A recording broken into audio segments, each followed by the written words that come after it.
It was close to midnight when the sirens began to wail across the narrow streets of downtown Chicago. The orange glow of flames flickered against the wet pavement, reflecting off puddles left behind by an earlier rain. Most people stood at a distance, phones out, recording the chaos, but not her. Maggie had been sitting under the awning of a closed diner, wrapped in a tattered blanket, her few belongings stuffed into a ripped duffel bag beside her. She wasn't used to being noticed. People passed her every day without a glance, pretending not to see her as she asked quietly for spare change. But that night, when she saw the smoke curling from the second-floor window of a small apartment building, something inside her snapped awake. At first, she thought it was just another accident, one more sad story in a city full of them. Then she heard the scream. A child's scream, shrill, terrified, and desperate. Her heart froze. Maggie didn't think. She didn't weigh her choices or her safety. She just ran. The crowd gasped as she dropped her blanket and sprinted toward the burning building. The front door was jammed, so she kicked it with all her strength until the hinges cracked. Smoke billowed out, thick and black, stinging her eyes. She could barely see, but she followed the sound, the faint, choked cries of a child trapped upstairs. "Mama, help me." Her chest burned. Each step felt like walking through fire itself. But Maggie had known real fire before, the kind that takes everything from you, leaving only ashes behind. She had lost her home years ago, when her husband died and medical bills devoured everything she owned. She knew what it was like to watch life crumble. She wasn't about to let a child experience that same kind of loss. She found the little boy curled under a bed, trembling, coughing, his small face streaked with soot. Maggie dropped to her knees and pulled him out. "It's okay, sweetheart," she whispered through the smoke, her voice hoarse. "We're getting out of here. You hold on to me, all right?" The child clung to her neck as she wrapped a wet towel she'd found in the bathroom around his head. The flames were spreading fast, cracking the walls, swallowing the furniture in angry bursts. Maggie's lungs screamed for air. Her vision blurred, but the sound of the boy's heartbeat against her chest kept her moving. When she finally stumbled out of the door, the crowd erupted. Firefighters rushed in and paramedics swarmed around her, but she waved them away. "Take him," she rasped, pushing the boy into their arms. Her body trembled as adrenaline drained out of her. For a moment, she stood there watching as they carried the boy to an ambulance, alive, crying, safe. Then the world went quiet. The paramedic turned to thank her, but Maggie was gone. She disappeared into the crowd like smoke, slipping back into the city's shadows, just another homeless woman no one cared to know. Hours later, while the fire crews packed up and reporters wrapped their live coverage, a black SUV screeched to a stop near the caution tape. The door flew open, and a tall man in a gray suit stepped out. His face was pale, his eyes wild with fear. "Where is he? My son, where's my son?" he shouted, rushing past the firefighters. "Sir, your boy is safe," a paramedic assured him quickly. "He's inside the ambulance." A woman pulled him out just in time. The man froze. A woman, his voice cracked. Who was she? They all looked at one another. No one knew. The fire chief shook his head. "She disappeared before we could get her name. Some folks said she looked homeless." The man blinked, his throat tightening. He turned toward the smoky ruins of the building. The thought that a stranger, someone society ignored, someone with nothing, had saved his son made his chest ache with disbelief and gratitude. He introduced himself quietly. "I'm Daniel Lawson." The firefighters recognized the name immediately. Daniel Lawson, the CEO of Lawson Tech, one of the largest software firms in the country. A billionaire known for his cold efficiency and business genius, not for sentiment. But tonight, he wasn't a CEO. He was just a father whose entire world had been pulled from a burning building by a nameless angel in rags.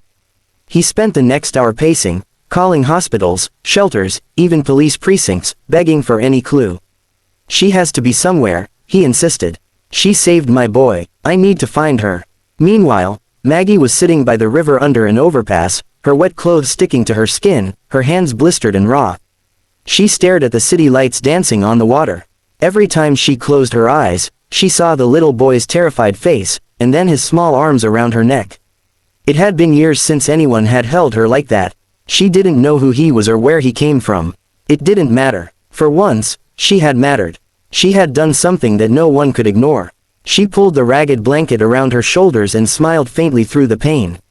Somewhere out there, a child was safe in his father's arms. That was enough, but fate wasn't done with her. Not yet. As dawn broke, Daniel sat in his office at the top of a glass tower, staring out over the city. The image of the unknown woman haunted him, the courage it took to run into a burning building, the selflessness it required to vanish afterward without asking for anything. He slammed his coffee down and made a decision. Find her, he told his assistant. I don't care what it takes. Every camera, every shelter, every social worker in this city, I want that woman found. Because he knew one thing for certain, people like that didn't just appear. They were rare, precious, and whoever she was, she had changed everything. What Daniel didn't know was that Maggie, the woman he was searching for so desperately, was only a few blocks away, sitting quietly near a soup kitchen, her hair damp, her hands trembling, her heart still pounding from the fire. Two lives, one powerful, one forgotten, had collided in one night of fire and fear. And neither of them knew that their paths were about to cross again, in a way that would change both their worlds forever. The morning after the fire, Chicago buzzed with the story. News anchors called it a miracle rescue by an unknown homeless woman. Reporters replayed the footage of the flames and the child being pulled out, their voices trembling with awe. But while the city praised the mystery hero, no one knew her name, where she went, or even what she looked like clearly. Except for one man, Daniel Lawson, the boy's father. He hadn't slept. The image of that woman haunted him, the courage in her act, the quiet way she disappeared afterward. He kept thinking, if she hadn't been there, my son would have. He couldn't even finish the thought. Daniel had built his empire from nothing. He was known for being sharp, fast, and ruthless in business. But this was different. No deal, no money, no title could repay what she had done. She had saved his entire world. So, he began searching. He sent his company's PR team to spread flyers and talk to local shelters. He called TV stations, offering a $50,000 reward to anyone who could identify her. She saved my son's life, he told the reporters. And I won't rest until I thank her in person. But days passed, nothing. Meanwhile, Maggie sat on a park bench near the river, watching the morning sun touch the skyscrapers. She had no idea the entire city was looking for her. She only knew that her body still ached, her burns stung. And her heart felt strangely full.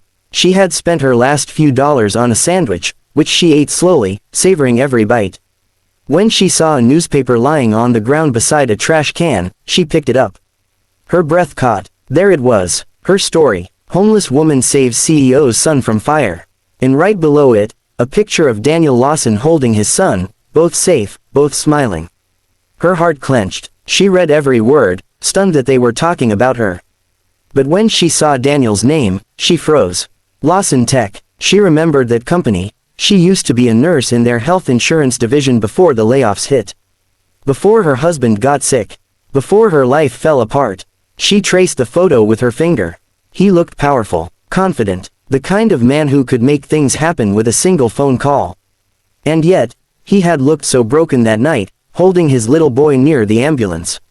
Maggie folded the paper and tucked it into her bag. She didn't want fame. She didn't want money. She had done what anyone with a beating heart should have done.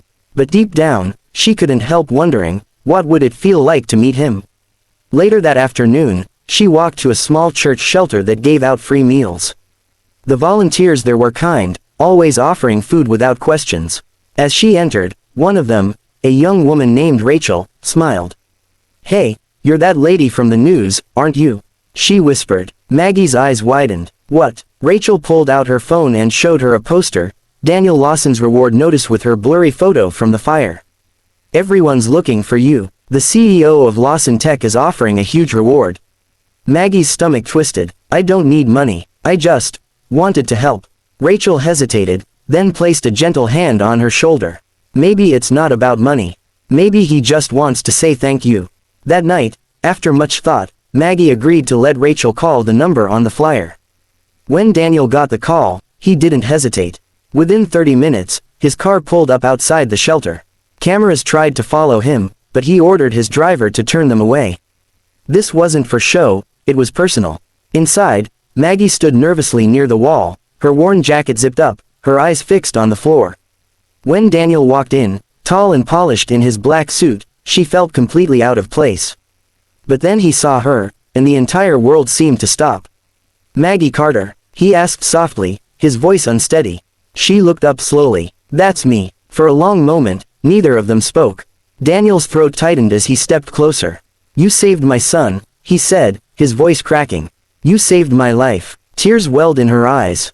"I just did what anyone would have done." He shook his head. "No, most people stood there and watched. You didn't." He glanced down at her hands, still bandaged, then looked back up.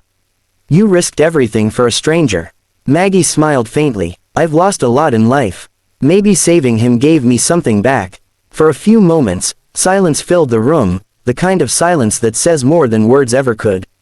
Then Daniel did something no one expected. He pulled out an envelope and set it on the table. "This is for you. A home, medical care, a new start. But more than that, I want you to work for me. I don't know what you did before, but I want people like you around my company, people with heart." She shook her head immediately. I'm not that kind of person anymore." "Yes, you are," he said firmly. "You're exactly that kind of person." Maggie stared at him, her eyes wide. She hadn't felt seen in years. Not really. And now, standing in front of a man who could have anyone, she realized, he meant every word. Finally, she nodded slowly. "All right, but only if I can earn it. No charity." Daniel smiled for the first time since the fire. "Deal." That's how it began. Weeks turned into months. Maggie started working at Lawson Tech as part of a new social outreach division Daniel launched, Hearts in Action. It helped provide jobs and housing for struggling people across the city. She worked quietly, humbly, always with that same fire in her heart. Reporters tried to dig up her story, but Daniel always deflected. "She's not a headline," he'd say. "She's a hero." As for his son, Ethan, he visited her office often, running up to hug her legs and calling her Aunt Maggie. Every time she heard that little voice, her heart melted. One evening, as the sun set behind the skyline, Daniel found her standing by the window of her new apartment, the city lights glowing below.